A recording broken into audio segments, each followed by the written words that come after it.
ধন্যবাদ।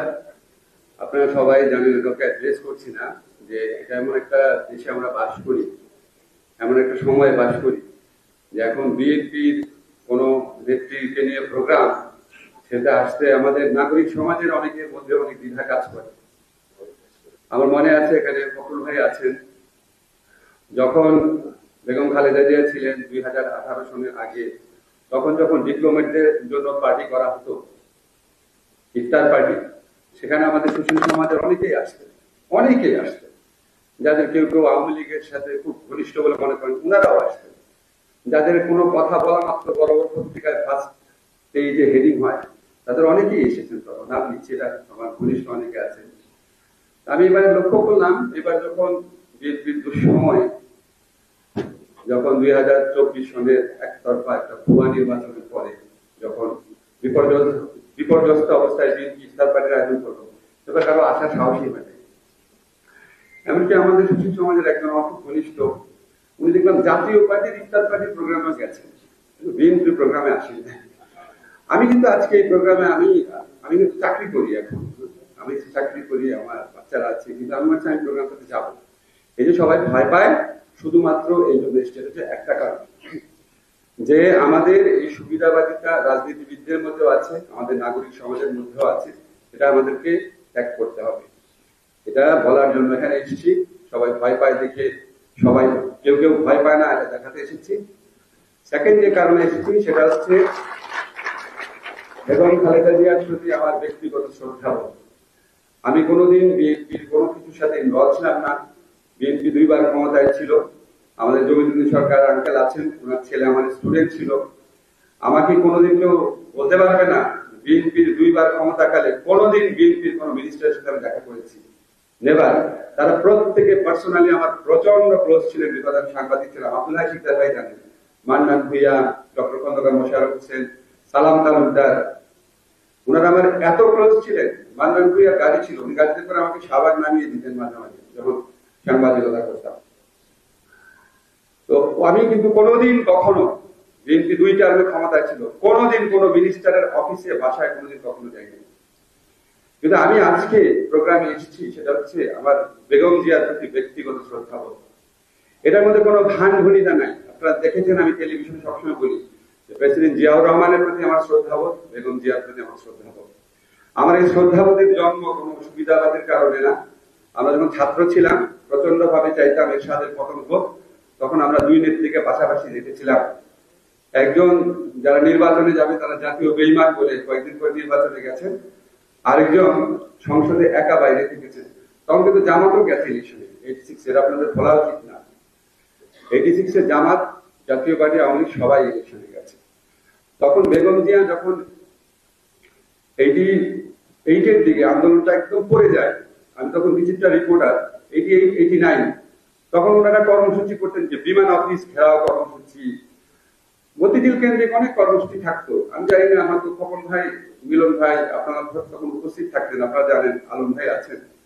তুমি দেখতাম পুলিশ ধাওয়া করতো, উনি বিচিত্রা অফিসে চলে আসতেন, অল্প কিছু লোক। তো আমার কাছে মনে হতো সবাই আপোষ করে ফেলেছে এরশাদের সাথে, উনি একা একা বলে কি পারবেন?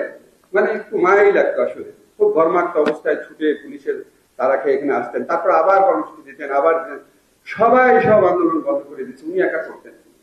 তো উনার এই ত্যাগ, উনার এই দৃঢ় প্রতিজ্ঞা, উনার গণতন্ত্রের জন্য স্যাক্রিফাইস, এগুলি দেখে উনার প্রতি শ্রদ্ধাবোধ হয়েছে, অন্য কোনো কারণে না। এবং আপনারা কিন্তু লক্ষ্য করে দেখবেন, আমি জানি না আপনারা লক্ষ্য করেছেন কিনা, 90 এর গণ অভ্যুত্থানের পর 3টা দলের ছাত্র নেতা বিএনপিতে জয়েন করে। একটা হচ্ছে আওয়ামী লীগের ছাত্রলীগের সভাপতি, আওয়ামী লীগের হাবিব ভাই আছেন তো, আওয়ামী লীগের ছাত্রলীগের সভাপতি। একটা হচ্ছে ছাত্র মৈত্রীর সভাপতি, স্বপন ভাই আছেন, ছাত্র মৈত্রী। আর হচ্ছে ছাত্র ইউনিয়নের সভাপতি মুস্তাফিজুর রহমান বাবু। আপনি চিন্তা করে দেখেন, সিপিবির ছাত্র সংগঠন, আওয়ামী লীগের ছাত্র সংগঠন, রাশেদ খান মেননের দলের ছাত্র সংগঠন, তাদের সভাপতিরা বিএনপিতে জয়েন করেছিল। কেন করেছিল? তারা পাশাপাশি 2টা নেত্রীকে দেখেছিল। তা আমাদের এই শ্রদ্ধাবোধটা ওখান থেকে এসছে, এবং উনাকে পদে পদে উনার স্যাক্রিফাইস দেখেছি। আমি সাংবাদিকতার থেকে দূরে সরে গেলেও সারা জীবন লেখালেখি করেছি, টেলিভিশনে টক শোতে গিয়েছি। সবকিছু খুব ক্লোজলি ফলো করেছি। আমার কাছে মনে হয় উনি এত দেশপ্রেমী, এত ভালোবাসেন দেশকে, এটা আমাকে অভিভূত করে দেয়। আপনারা সবসময় ওনাকে বলেন উনি আপসী নেত্রী, অবশ্যই উনি আপসী নেত্রী। উনি অশুভ শক্তির বিরুদ্ধে, অশুভ চিন্তার বিরুদ্ধে, ষড়যন্ত্রের বিরুদ্ধে, দেশের বিরুদ্ধে যখন কিছু হয় তখন উনি আপসী নেত্রী। কিন্তু দেশের কল্যাণে উনি কিন্তু সমঝোতা করেছেন, নিজের অবস্থান ত্যাগ করে। আপনাদের দুইটা উদাহরণ দেখাই। যখন সংসদীয় সরকার প্রতিষ্ঠার আন্দোলন হলো, উনি যখন মনে করেছেন আচ্ছা ঠিক আছে সবাই চাচ্ছে, উনি আপোষ করেছেন। যখন তত্ত্বাবধায়ক সরকার প্রতিষ্ঠা আন্দোলন হলো, ওনারাও একটা খুব বিতর্কিত নির্বাচন করেছিলেন, কিন্তু এই সরকারের মতো জনগণকে মেরে কেটে গায়েবী মামলা দিয়ে বিভিন্ন বাহিনীকে ইউজ করে ক্ষমতায় থাকার চেষ্টা করেনি। তত্ত্বাবধায়ক সরকার মেনে নিয়েছেন, তত্ত্বাবধায়ক সরকার প্রতিষ্ঠা করে ওনারাই প্রতিষ্ঠা করে গেছেন। দেশের স্বার্থে এই ফ্লেক্সিবিলিটি আমরা অন্য অনেকের মধ্যে দেখি না। আমরা তাদেরকে আপোষী দেখি নিজের স্বার্থের প্রশ্নে, নিজের পরিবারের স্বার্থের প্রশ্নে, নিজের দলের স্বার্থের প্রশ্নে, আর সমঝোতা করতে দেখি দেশের স্বার্থের প্রশ্নে, অন্য দেশের কাছে নিজের স্বার্থ বিকিয়ে দেওয়ার ক্ষেত্রে। বেগম জি এখানে একটা অনেক বড় এক্সেপশন ছিলেন। এই দুইটা জিনিস আমাকে সবসময় মনে হচ্ছে আমি এই প্রোগ্রামটাতে যাবো, কোনো যেন খুলে না দিই, প্রোগ্রামটাতে এসেছি।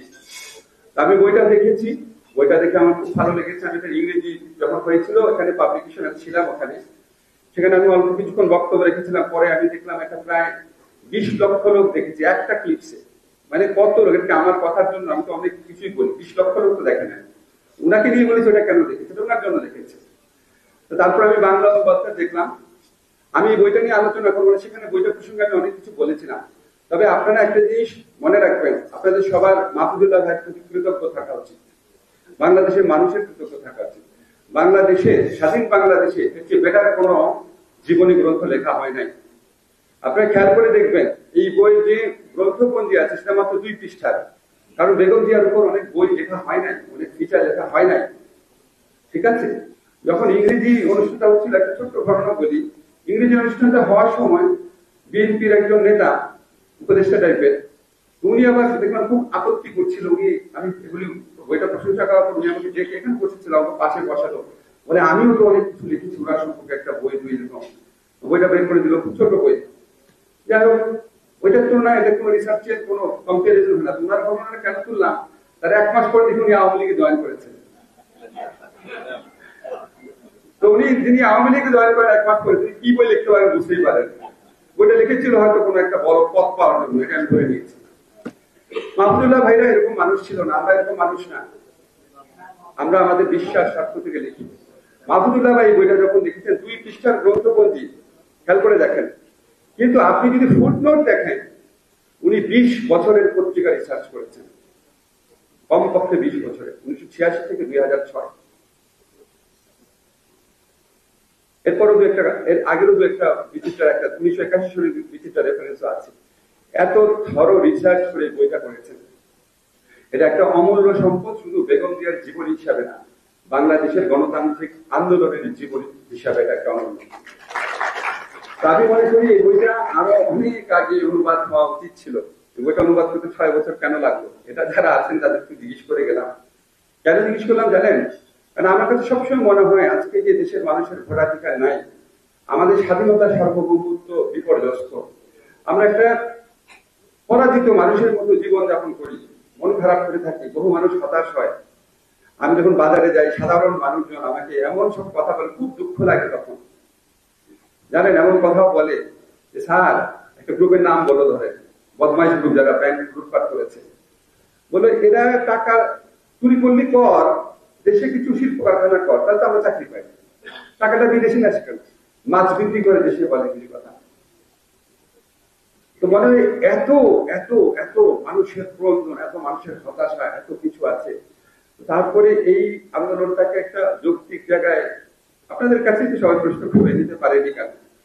এখানে অনেক ব্যাখ্যা আছে, অনেকে নেতৃত্বের ব্যর্থতার কথা বলেন, বিশেষ করে ঢাকা কেন্দ্রিক নেতৃত্বের ব্যর্থতার কথা বলেন, অনেকে সরকারের জুলুমের কথা বলেন। সত্যি কথা, এখন গায়েবী মামলার ইতিহাস তো পৃথিবীতে কোনো দেশে আছে বলে আমি জানি না। কিন্তু আমার মনে হয় কি, আপনাদের আরেকটা জায়গায় বিরাট ঘাটতি আছে। এই বইটা প্রসঙ্গে আমি সেটা বলি, সেটা হচ্ছে ন্যারেটিভের ঘাটতি। আপনাদের বিরুদ্ধে যে প্রচারণা হয়, মিথ্যা প্রচারণা হয়, আপনারা সেগুলি ঠিক মতো জবাব দিতে পারেন না। আপনাদের কোনো রিসার্চ সেল নাই, আপনাদের কোনো ডেডিকেটেড মানুষ নাই। আমি আপনাকে এক্সাম্পল দেখাই। এই বইটা অনুবাদ হতে 6 বছর লাগলো কেন, সেটা একটা প্রশ্ন। আপনার কি মনে হয় আওয়ামী লীগ নেত্রীর সম্পর্কে এরকম একটা বই লেখা হলে এটা অনুবাদ হতে 6 বছর লাগতো না? তার চেয়ে ভয়াবহ জিনিসটা শুনে, যখন বেগম জিয়ার বিচার হয়, এই বিচারের মধ্যে বিতর্কিত কিছু এলিমেন্ট আছে, বিতর্কিত বিচার ছিল, সেটা নিয়ে আমি লিখেছি, বলেছি, মিজানুর রহমান খান লিখেছেন, আপনারা লিখেছেন, আপনারা বলেছেন। এইভাবে বলা না। এই যে এতগুলা বছর উনি জেলে আছে, বিএনপিতে কত বড় বড় দেখি আপনার আইনজীবী নেতা আছেন, ঝগড়া করতে করতে আবার একজন বহিষ্কার করেন, ইলেকশনে জিতেন, এত আইনজীবী, বড় বড় আইনজীবী আছেন। আপনারা কেউ কি থরো রিসার্চ করেছেন এই মামলাটা বিচারের মধ্যে কি কি অসঙ্গতি ছিল? আপনারা কি এটা ইন্টারন্যাশনাল যে জুরিস্ট কাউন্সিল আছে, হিউম্যান রাইটস অর্গানাইজেশন আছে, তাদের কাছে দিয়েছেন যে বিচারটা ফ্লড একটা বিচার? দেন নাই। কেন দেন নাই? আমার নিজের মনে প্রশ্নটা বারবার আসে, আশ্চর্য কথা, এত বড় একটা সংগঠন, আপনাদের বেগম জিয়া ছাড়া আছে কি? উনি নাই, আপনারা নাই। উনি হচ্ছে অবিসংবাদিত একজন ব্যক্তি। উনাকে এইভাবে জেলে রাখা হয়েছে। বিএনপির আইনজীবীরা আছেন, বিএনপিতে কি মিডিয়া সেল আছে, রিসার্চ সেল আছে নাকি জানি না, আপনারা এই বিচারে কি অসঙ্গতি আছে সেটা খুঁজে বের করার মতো ক্ষমতা অবশ্যই বিএনপির মধ্যে আইনজীবীদের আছে, অনেক আছেন, অনেক বড় আইনজীবী। ইন্টারন্যাশনাল যে ফোরাম গুলো আছে, হিউম্যান রাইটস অর্গানাইজেশন, জুরিস্টের অর্গানাইজেশন, এখানকার এমবেসি, সেখানে কি আপনারা বলতে পেরেছেন? এমনি মুখে বলা তো অন্য জিনিস, রাজনীতির মঞ্চে বলা তো অন্য জিনিস, এখানে বলা তো অন্য জিনিস। সেটা আপনারা কেন করেন না?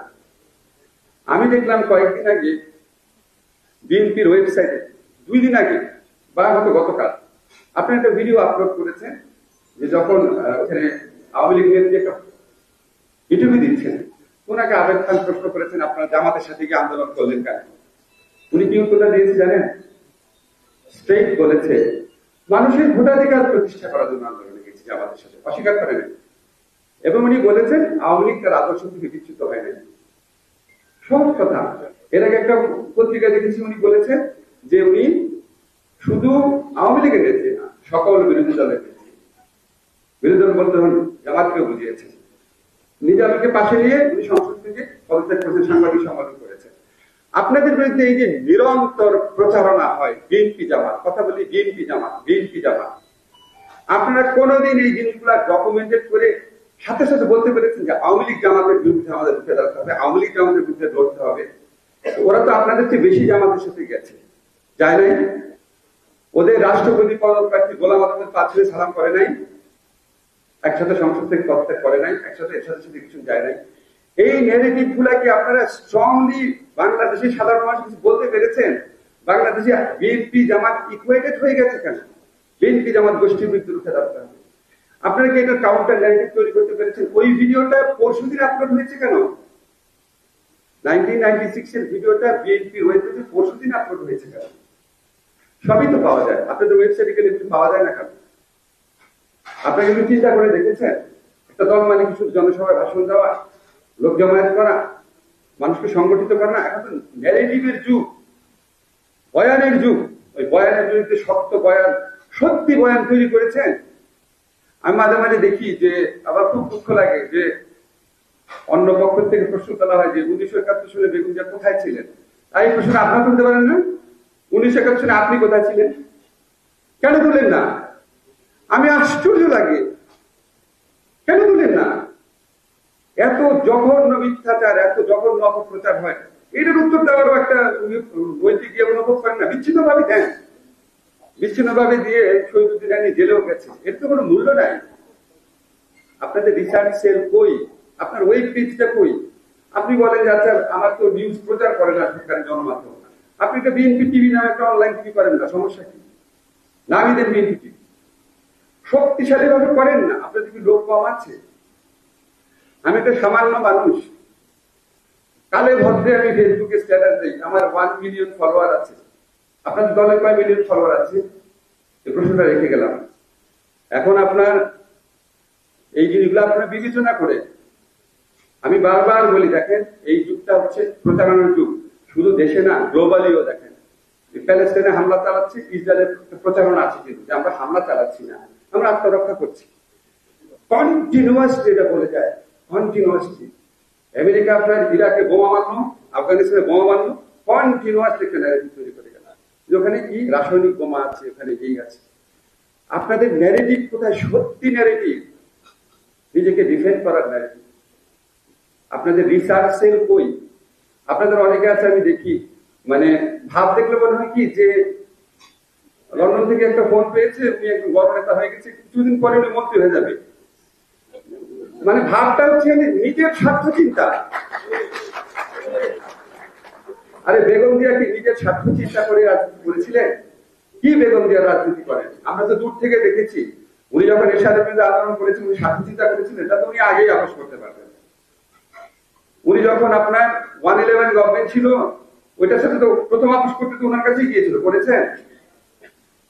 আপনারা কে কি সাফার করেছেন? অবশ্যই আপনাদের অনেক নেতা কর্মী জীবন হারিয়েছে, with due respect to them. আমি তাদের কথা বলছি না, অন্য যারা মোটামুটি ভালো অবস্থানে আছেন, আপনাদের জন্য ওনার স্যাক্রিফাইসের চিন্তা করেন। তা আপনি প্রথমে ডিসাইড করেন, আপনি কি আন্দোলনটা করছেন, নেতৃত্ব দিচ্ছেন, নেতা হচ্ছেন নিজের জন্য নাকি দেশের জন্য, দেশের মানুষের ভোটাধিকার প্রতিষ্ঠা করার জন্য? যখন এইভাবে চিন্তা করা যাবে আমি দেশের মানুষের ভোটাধিকার প্রতিষ্ঠার আন্দোলন করছি, তখন বেগম জিয়ার প্রতি আপনাদের সত্যিকারের রেসপেক্ট প্রতিফলিত হবে। উনি মানুষের ভোটাধিকারের আন্দোলন করেছেন। বাংলাদেশের মানুষ আজকে ধরেন 20-30 বছর পর আমরা কেউই থাকবো না, মরে যাবো, কিন্তু এইটুকু বিশ্বাস আমার আছে, জীবনে পড়াশোনা কম করি নাই, যে যদি কোনোদিন বেগম জিয়ার সত্যিকারের মূল্যায়ন হয়, এই যে গণতন্ত্র ভোটাধিকার প্রতিষ্ঠার আন্দোলনের অবদান, অবশ্যই ওটা স্বর্ণাক্ষরে লেখা থাকবে। যাকে ভালোবাসবেন, বাংলাদেশের মানুষকে মুক্ত করতে চাইলে স্বার্থহীন ভাবে দেশের জন্য এই জনগণের ভোটাধিকার প্রতিষ্ঠা আন্দোলনের কাজ করেন। কে কি নেতা হলেন, কে কি পদ পেলেন, সেগুলি হচ্ছে অনেক বড় কথা। সরি, আমার ছোট মুখে অনেক বড় কথা বললাম, যদি ভুল হয় মাফ করবেন। ধন্যবাদ সবাই।